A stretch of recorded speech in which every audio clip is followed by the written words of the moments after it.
Hi guys, Mental Beauty here.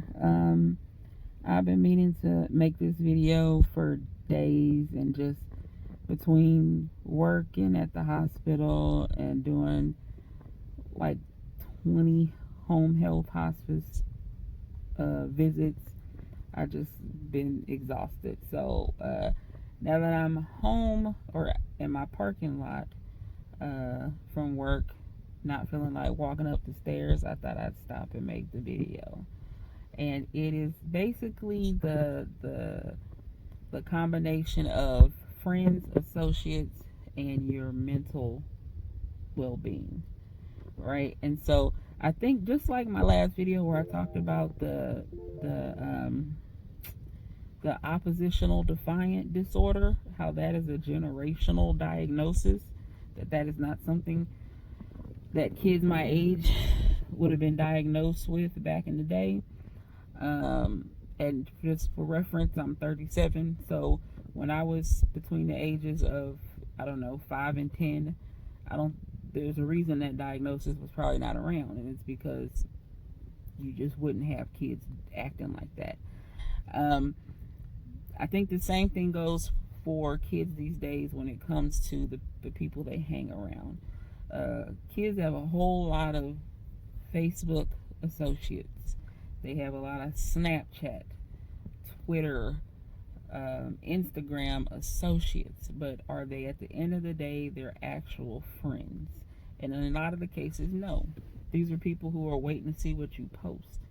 And if it's not interesting to them, they're not going to pay any attention to it. If it's not something they can laugh at or repost or reshare, it's just not something that they're interested in. A lot of kids have these friends that are looking for them at parties, that are looking for them at the club, but when they're not at the parties and not at the clubs, they're not the type of folks that are going to call and check and see how you're doing. And that's because they're not real friends. They're associates. They are people you know. Okay? And growing up, I had associates. I had people that I only saw when I was in class. The only time I ever saw or talked to them is when I was in class, or when I was at practice for some sport. And then I had friends. I had those friends that would text me or call me to see how I'm doing. If they hadn't seen me in a while, they would call or text and be like, "What's up? What's going on?" And like I said in my first video, I was diagnosed with depression at the age of 17. And so uh, I I had these stages where I was always out and about. I was never at home. I even got in trouble once because I was never at home. And then I would have these stages where I never wanted to leave my room. I never wanted to get out of the bed. I wanted to stay in my bed, watch TV, play on the computer, the little things you could do on the computer back then. And I was so depressed. I was just in that rut, right? But I had a friend, a best friend at the time, who was not having it. And this is the example I'm going to give. And I want you parents to ask your kids, do you have this type of friend, right? Not to go to the extent that she did, because you'll see in a second that that's not always the best way to make a point. But I recall one day I was super duper depressed. I didn't want to do nothing. I didn't want to eat. I didn't want to do nothing. I think I got out of bed, take a shower, and then I laid back down, and I was just watching TV. And I was home by myself, and I remember a couple of my friends had called. I didn't answer. They text. I didn't answer.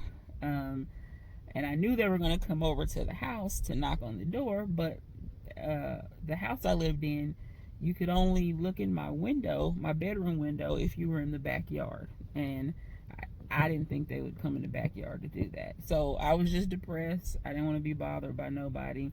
I just wanted to like lay in this like emotional funk that I was in. And my I don't know how to this day she did it, but my best friend at the time, she actually broke into my house. She broke in and she she broke in, her and another friend of mine, and just came in my room like, get up. Like, what are you doing? I was like, how did you get in my house? She was like, because I needed to get in your house. That's how I got in your house. And do you have a friend like that? That, I mean, a lot of friends would have been like, okay, Fallon ain't answering, so we gonna go ahead and go and finish doing what we were doing. We're gonna go head to the club. We're gonna go over to our friend's house to chill. Fallon, she'll catch up if she catches up. But because this was way more than an associate, she was not having that. And I don't think kids these days have that.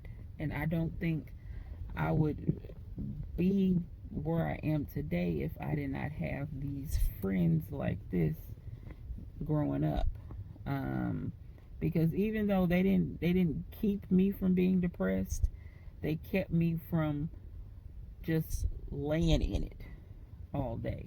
You know, depression is something that you can just lay in, that you can think too much about. I also have anxiety that didn't come along till years later, but you're so depressed that you're just hopeless about the future. You know, at the time I was hopeless about the future. And this is when it relates to kids. I was hopeless about whether or not I was going to get into any of the colleges I applied to, whether or not I was going to just be at home forever, be in my hometown forever, if I was going to end up doing what I wanted to do professionally. It was just all these things that I was letting depress me and letting me get me just further and further down. And I think the example of my friend breaking in is another, example of what I was saying in another video, is that sometimes a cry for help is silence. And that's my cry for help, honestly, 90% of the time was silence. It was completely removing myself from everybody. And I didn't talk to anybody. So there was not very many times that I called and crying, saying, come help me, something's wrong, please come do. It was silence. It was, where did Fallon drop off the face of the earth? And so that's why you have to check on those people that never say anything is wrong, because I was one of those people. I never said anything was wrong. I was diagnosed with major depressive disorder at 17. I did not actually go to a therapist until I was, I'm going to say, 28 years old. And so I either carried around all those issues, or I would tell people and then I would feel bad for telling them, so I quit saying anything to anybody. And so in therapy, this could be a whole nother video topic, but once I realized I could get stuff off my chest and not feel ashamed, not feel judged, not feel guilty for being depressed, because again, I had a pretty good childhood, so why would I have the nerve to be depressed, is what I thought a lot of the time. Is you have so much more than so many people, whether it be physical, tangible things, or just the people in my life, the family members that were there. I had a lot more than a lot of people, so I felt super guilty for being depressed in the first place. And so I did not realize that that was not necessarily normal, but common, until I was like 28 years old. So I've been dealing with depression over 10 years, not knowing that you're not the only person doing this. But again, when I started therapy, I had that friend, not the same one. I had a friend who understood where I was coming from, who was kind of in the same boat. She had a lot of great things going for her, but she still felt like she needed somebody to talk to. And I didn't feel like at the time that me and her should sit and share depressing stories with each other. I felt like that would have been counterproductive. So I felt like it was beneficial that we both were in therapy at the time. But that's something that you have to have a friend, even if it's one. You ain't gotta have the biggest circle in the world. You know what I'm saying? I saw a real life fact on Facebook, and that is my circle is so small that sometimes I bump into myself. And it's true. You don't need 30 people in your circle. You don't need 10 people in your circle. I can't name 10 people right now that I have in my phone that I could call if something was wrong. I can't. There are not 10 people that I would think would answer the phone if I called them and was like, I need to talk. But I have like two strong ones that I know gonna leave work and be like, okay, what's going on? Where you need me to be? Um, what's the matter? How can I help? This is, that's all you need. That's all I've ever needed. I don't need, I don't need, 30 people, with their hands out, or with, you know, uh, that I can just unleash all my problems on.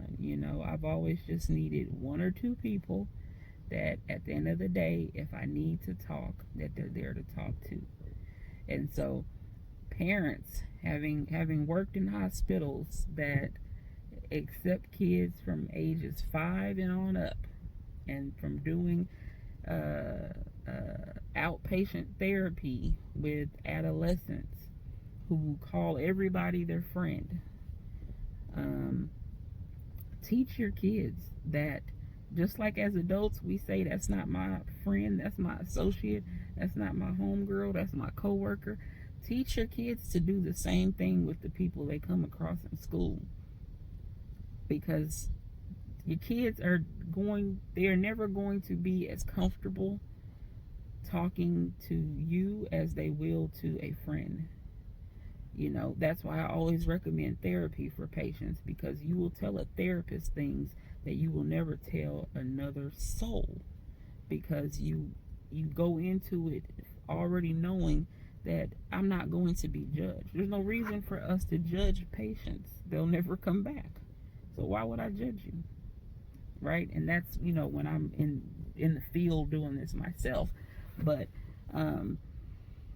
let your kids know that, sometimes it's not the person that's always trying to go out and do things that is the one that you should be focusing on. It's the one who wants to know where you are and how you're doing, and that what's going on text, or how are you doing text, instead of what we doing tonight text. Because I had those friends, the what you doing tonight text, but then I had those friends that, do you feel better today? I have some friends that I grew up with that were best friends at the time. We don't really talk now, but I still love them to death, because they got me through some hard times, and I feel like my life would be totally different right now if I did not have them to have them in my life, period. I feel like my life would be totally different. I would have gone down a different road if I was left to deal with all those problems by myself. All right. So again, having that diagnosis, it doesn't mean that you'll never be happy again, because from the age of 17 and I'm now 37, I've experienced awesome phases of happiness, right? But then I do also deal with the depression, and the anxiety doesn't help, because it just adds things to be depressed about that I can't control. But it doesn't mean your life is over. It doesn't mean your life is over. It just means you have to go about your life differently sometimes. And I'm learned to do that. I learned to go about life differently, go about meeting people differently, go about situations differently. Um, I've had to stop myself and be like, you know what? If you do this, it's going to lead to this type of feeling. And that type of feeling is going to lead to 3, 4 nights of not being able to sleep. That's going to lead to you having a little breakdown. So you just have to go about how you function differently. And I've learned to do that. And I think it's possible to do it better than I'm doing it. Took me years, decades to figure out how to do it and do it successfully. So I kind of got off on a tangent, but what I basically wanted to say in this video is that can you do some things alone? Yes.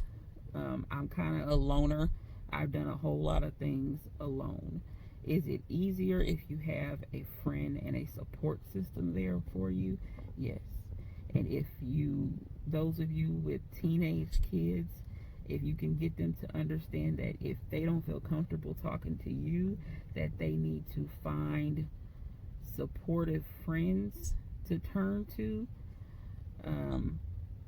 then they'll always feel like they have, that support, that shoulder.